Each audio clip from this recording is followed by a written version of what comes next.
Sziasztok! Zita vagyok ismét, üdvözöllek benneteket innét a szép Lengyelzék partjáról, Kentemből.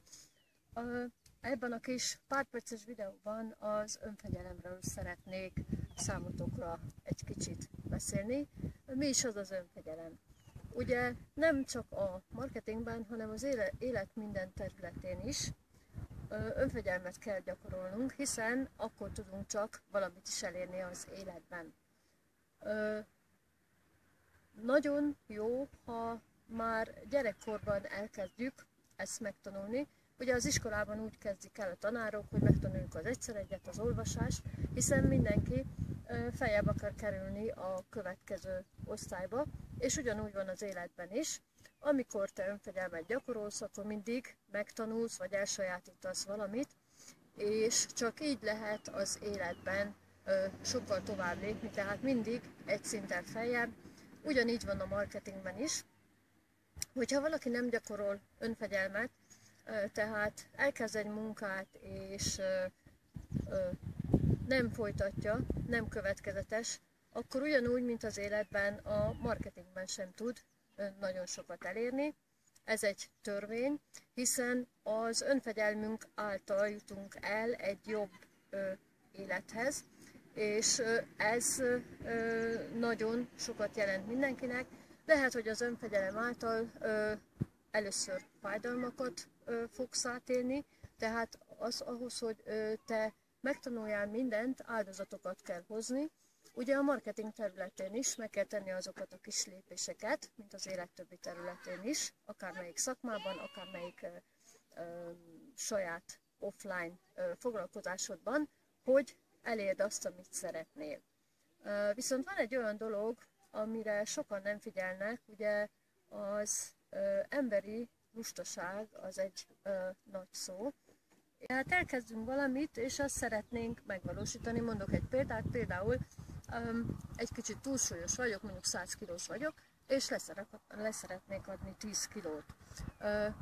3 hét alatt mondjuk 5 kiló az le is megy, akkor vegyünk 6 hetet, viszont ehhez korán fel kell kelnem tornászni, korán fel kell kelnem sétálni, nem kell annyi édességet, olyan ételeket ennem, ami ugye árt nekem ahhoz, hogy én ezeket a kilókat le tudjam adni.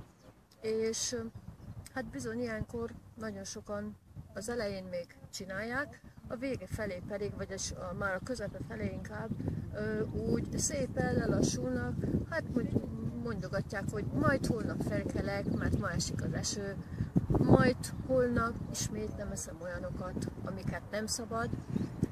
Tehát az emberi lustaság az nagy mértékben beleszól a saját életünk sikereibe, és bizony ezt akkor, mikor még fiatalabb vagy, nem annyira veszed észre, de mikor már idősebb korban visszagondolsz arra, hogy mit csináltál, miket tanultál az életedben, hol vagy most jelenleg az életben, mi az, amit csinálsz, örömet okoz vagy nem, bizony nagyon sokan visszagondolnak arra, hogy hát igen, ha abban a pillanatban sokkal több akaraterőm lett volna, nagyobb önfegyelmem lett volna, akkor most valószínű sokkal jobb életet élhetnék.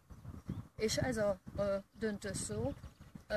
A marketingben is, ha te elkezdesz valamit, akkor következetesen folytatnod kell, és mindaddig, amíg el nem éred azt az állapotot, ahol azt mondod, oké, most már elértem majdnem azt a célt, amit szerettem volna, de hogyha tovább csinálom, akkor sokkal jobb lesz nekem.